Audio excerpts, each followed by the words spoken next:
என்ன பண்ணுறீங்க? எப்போவுமே நம்ம விலாக் அப்படி தான் ஸ்டார்ட் ஆகும். ஸோ அதே மாதிரி வழக்கத்தை போலவே நம்ம ஸ்டார்ட் பண்ணுவோம். So Tamil new year. So கோலத்தை பார்த்திங்கன்னா அவங்க 2 பேர் சேர்ந்து போட்டோம்.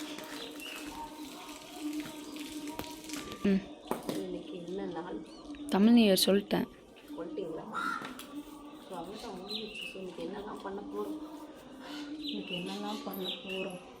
இன்னைக்கு என்னெல்லாம் பண்ண போகிறோங்கிறத வெயிட் பண்ணி தான் பார்க்கணும்.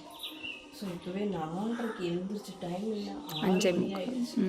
ஆனால் இந்த விட்டோடு போகிறதுக்கு எவ்வளோ பெரிய அது ஒருத்தர் இல்லை 2 பேர் வேறு.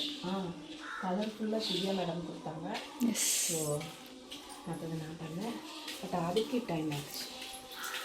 லாஸ்ட் அழுக்கு கோலம். இப்போ வந்து இது என்ன, இப்போ தான் நம்ம லேட்டாக தான் இன்றைக்கி சாமி கும்பிடுறோம். ஏன்னா எல்லாம் செய்ய ரொம்ப லேட் ஆகிடுச்சு. ஸோ எல்லாருமே 12 மணிக்கு பாங்க, 12 மணிக்கு தான் கும்பிடணும்னு அவசியம் இல்லை. நமக்கு எப்போ டைம் இருக்கோ அப்போ கும்பிட்டா போதும். ஓகேவா? நான் சொல்கிறேன். ஸோ இதில் வந்து என்னென்ன இருக்குது, நீங்கள் அதுக்கு அடுக்குங்க. நீங்கள் வந்து என்னென்ன இருக்குன்னா புளி, சர்க்கரை, பருப்பு, அப்புறம் உப்பு, அரிசி இருக்குது. இது வந்து நம்ம கண்டிப்பாக வைக்கணும். அதே மாதிரி தான் முக்கணி எல்லாருக்குமே தெரியும். மாம்பழம், வாழைப்பழம், பலாப்பழம். ஸோ இது கண்டிப்பாக வைக்கணும். எக்ஸ்ட்ரா பழம் தான் நீங்கள் வைக்கலாம், திராட்சை வைக்கலாம். நான் கரும்பு வந்து எங்கள் இதில் விளைஞ்சது ஃபஸ்ட்டு, அதனால நான் கரும்பும் வச்சுருக்கேன். அதுக்கப்புறம் கண்ணாடி யூஸ்வலாக உங்களுக்கு தெரியும்.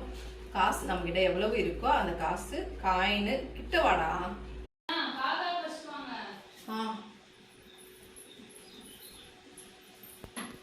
சாப்பிடணும்.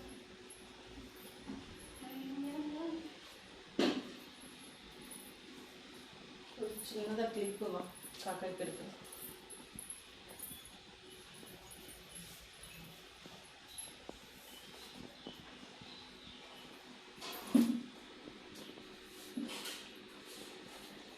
திவ்யம்மா இங்க வா, அப்படியே கண்ணாடியை பார்த்துட்டு போ. அப்படியே கண்ணாடியை பார்த்துட்டு போ.